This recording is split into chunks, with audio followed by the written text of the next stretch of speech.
Elena felt that vanishing for 6 months would allow her family to truly miss her presence.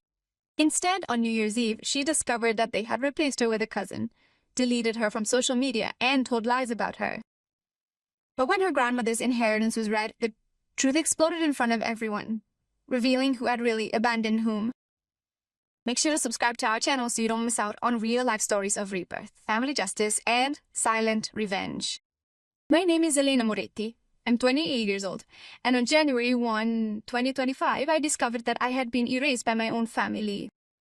I'm not talking about being forgotten. I'm talking about being literally removed from their lives as if I had never existed. Snow was falling lightly in Milan that New Year's Eve, transforming the streets into a silent scene. I was sitting in my small studio apartment in Porta Romana, with a steaming cup of tea in my hands, watching my family's Instagram stories. I should have deleted them from social media months ago, but a masochistic part of me kept checking, hoping, perhaps for a sign, a message, something that would show that I still mattered to someone as what is they. What I saw instead took my breath away. My mother had posted a group photo in front of the fireplace in our family home in Bergamo, Como. Everyone was smiling, glasses of sparkling wine raised with the caption, raised. New Year with the family closer than ever, grateful for those we have by our side. There were my father Sergio, my mother Paola, my older brother Davide with his wife Simona, and my younger sister Martina with her boyfriend. And next to my mother, in the place that had always been mine, was Chiara, our second cousin, who was smiling, as if she had always belonged in that circle. My heart was pounding as I scrolled through the comments. What a wonderful family, finally. All together as it should be. Gabriella wrote, "Like and subscribe for more stories just like this one." Finally, as if my absence had been an improvement, he opened my sister Martina's profile. Her story showed moments from the evening. The table is beautifully set with our finest china, mom's delicious baked lasagna, and board games for after-dinner entertainment. In one story, I recognized the red sweater that Grandma Lucia had given me 2 Christmases ago, which was on Chiara. In the next story, Martina had written, "I wouldn't change this family for anything in the world." I had disappeared for 6 months. 6 months in which I hadn't received a single call, a single text, a single question about how I was, whether I was alive or dead. And now they were replacing me, as if I were an old piece of furniture to be thrown away. The story had begun in June, during a birthday dinner for Dad's 60th birthday. I had made an innocent observation about the fact that Davide, despite earning less than me, was receiving more and more financial support from his parents. I had simply said that it seemed unfair to me, that I too needed help with the down payment on the mortgage I was trying to put together. Dad had exploded. "You're too proud to ask for help, Elena. And now you want to accuse us of favoritism.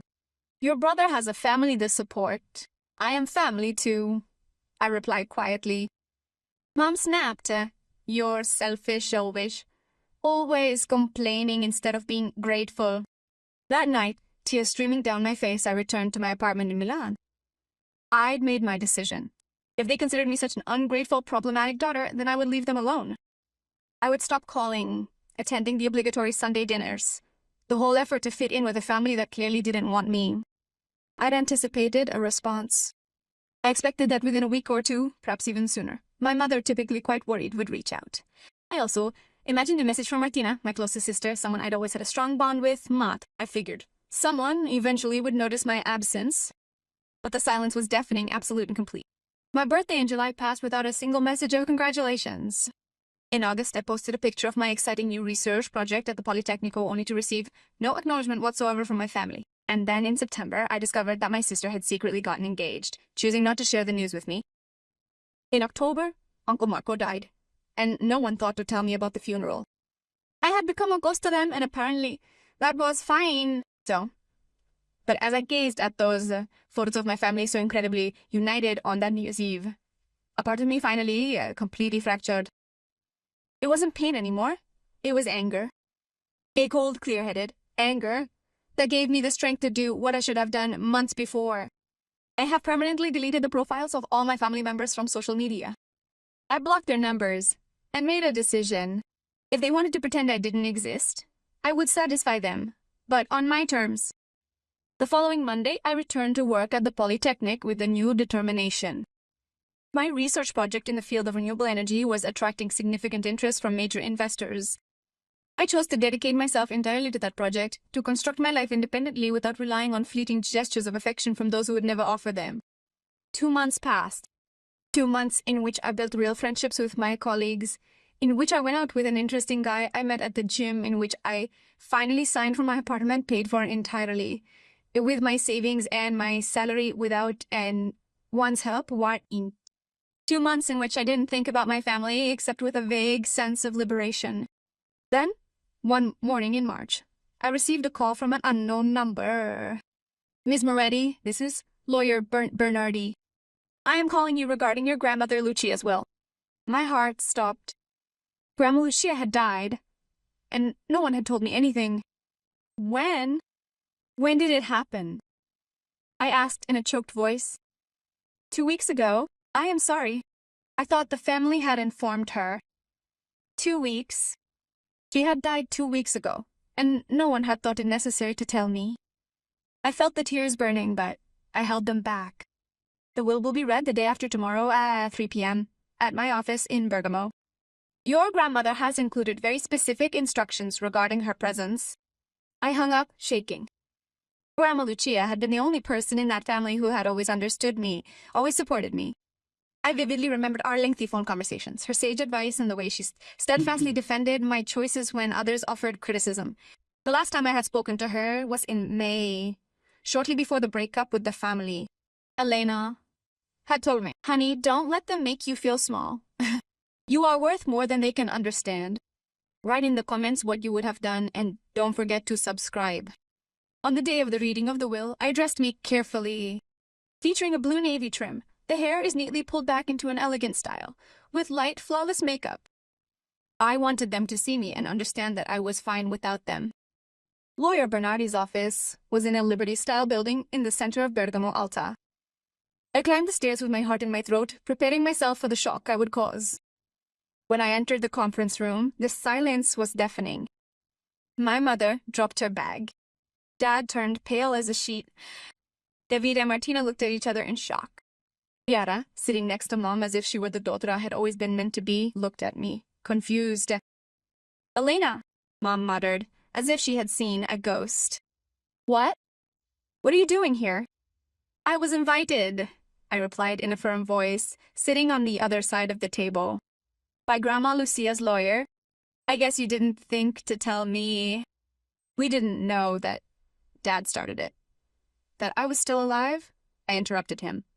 Or that Grandma had included me in the will. Which one? The silence grew heavier. Lawyer Bernardi entered with a folder of documents, giving us a look that suggested he had witnessed 1,000 similar family dramas. Good morning, everyone. Thank you for being here. Let's start with the reading of Lucia Moretti's last will. He cleared his throat and began to read. The first provisions were standard, small sums, to various relatives, jewelry divided among grandchildren, personal mementos carefully distributed. Then he got to the substantial part. As for the property at Via Garibaldi 34, the family villa, in Bergamo and the adjacent land, valued at a total of 1.2 million euros, he left everything to my granddaughter Elena Moretti. He heard my mother gasp. Dad stood up abruptly. This is impossible, he said in a trembling voice. That house has always been intended for all of us, for the family. If I might continue, the lawyer stated, maintaining a professional demeanor. Mrs. Moretti has also left a letter for your perusal at this location. He opened an envelope and began. To my beloved family, I know this decision will surprise you, perhaps make you angry, but I have lived long enough to know who deserves what. Elena was the only one who called me every week, the only one who truly cared about how I was doing, the only one who followed her heart instead of trying to please everyone. O Capon. The lawyer paused and continued. In recent months, I have noticed her absence from family gatherings. I called Paola to ask how Elena was doing, and was told that she had chosen to distance herself. I called Elena directly and discovered a very different truth. I looked at my mother, whose face had turned crimson. Elena did not distance herself. She was rejected, ignored, replaced. I saw the New Year's photos with Chiara in her place, as if my granddaughter had never existed. This is not family, this is cruelty. Grandma's words pierced the silence like blades. That's why I'm leaving the house to Elena. Not because I don't love you, but because she's the only one who has shown that she understands what it means to truly love someone unconditionally. I hope that you'll learn from this that people aren't interchangeable and that genuine family love is fostered through actions, not just through Instagram posts. Martina burst into tears. Davide stared at the table. Dad looked like he'd aged 10 years. But Mom found the voice to attack. Did you know about this? You manipulated an elderly woman. I talk to Grandma every week, I answered, with icy calm something that evidently none of you did, Betty. I told her about my life, my successes, my difficulties. She was the only one who asked me how I was when I disappeared. You disappeared, David exploded. No one threw you out. Really? I looked him straight in the eye. Consequently, when I discontinued my calls, my introductions, my presence in your lives, did anyone bother to inquire about me? To consider my well-being, my potential need for assistance? Silence. Or was it more convenient to fill the void with Chiara and pretend I had never existed? Chiara had shrunk in her chair, clearly uncomfortable.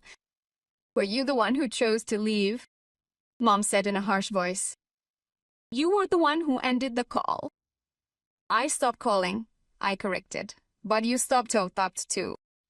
The difference is that I spent 6 months waiting for a sign, for proof that someone would care. You spent 6 months replacing me. It's not like that, Martina whispered through tears. We thought I wanted to be alone, that I was angry, and so the solution was to cancel me completely, not invite me. To Grandma's funeral, not tell me she had died. Another heavy silence. We didn't know how to contact you. Dad tried. You had blocked all our numbers. I blocked them in January, I replied. Grandma died in March. You've had months to find me. My work number is public. My email is public. If you wanted to, you could have found me. The lawyer cleared his throat. There's one last provision. Mrs. Lucia has also left her savings account about 150,000 euro to be divided equally between her grandchildren Davide, Martina, and Elena on the condition that they attend at least 3 family therapy sessions together. Otherwise, the amount will be donated to charity. I looked at my brother and sister. Martina was still crying. David looked devastated. I don't want your money, he said, standing up. You can have my share if you wish, but if you think I'm going to sign anything to sell the villa or to pretend like none of this ever occurred, you're mistaken. Mom stood up abruptly. That house has been our home for generations. You can keep it just for yourself. Can I? I replied. And I will do it. Grandma left her to me because she knew I would love her, not sell her to split the money. I left the office with my head held high, my legs shaking, but my heart light for the first time in months. In the weeks that followed, I received message after message. First angry, then pleading, finally manipulative. Mom accused me of selfishness. Dad told me I was destroying the family. Martina begged me to be reasonable, but I persevered. I transformed Grandma's villa into what it should have always been, a home full of real life. I rented out some rooms to students at the Polytechnic, transformed the garden into a community garden, used the hall for workshops on environmental sustainability. Now, what would you have done in my place? One day, 6 months later, Martina showed up at the door. Alone, without makeup, with puffy eyes. Can I come in? I showed her into the kitchen, where I prepared you, just like Grandma used to do. I owe you an apology, she said in a broken voice. A huge apology. You were right about everything. I didn't answer, waiting. After you left, it was easier to blame you? To say that you were the difficult one, the one who chose to leave? It was easier than admitting that we had treated you badly for years. I nodded slowly. And when Chiara started coming to dinners, it was like having an easier version of you, one who didn't ask uncomfortable questions, who didn't question Dad, who conformed. A more comfortable me, I said softly. Yes, Martina admitted. And I'm so ashamed. I'm ashamed of seeing you replaced and not saying anything, of letting it happen. I took a sip of tea. What about the others? Mom and Dad are still angry. Davide. David is starting to understand, I think. But they're proud, you know how they are. I know. I'd like to. I'd like to try. I'd like to try to rebuild something with you. Not like before, because before it sucked. But something new, something honest. I looked into her eyes, searching for signs of manipulation, but all I saw was sincerity and pain. The therapy Grandma was talking about, I finally said. Are you willing to do it? She nodded. Yes, and I think I can convince Davide. It took another 3 months, but we finally started the sessions. They were brutal, full of uncomfortable truths and tears. Mom and Dad refused to participate, but David, Martina, and I showed up every week. We never went back to being the family we had been before, but we built something new, healthier, something based on mutual respect instead of appearances. The villa became a meeting place for this new version of us, where Martina would come to study, where Davide would take his children to play in the garden that Grandma and I had always tended together. Subscribe to the channel for more stories of rebirth and personal justice. A year later, on New Year's Eve, I posted a photo in front of the fireplace in the villa. There was me, Martina, Davide, and his children. The post's caption stated, "Happy New Year from the family we've chosen to be. Not perfect, but honest." Among the comments, I noticed my mother's. A simple heart, nothing more. It wasn't a reconciliation, not yet, but it was a start, because I had learned that families are not defined by blood or tradition, but by who shows up when you need them, who reaches out to you when you disappear, who loves you even when you're inconvenient.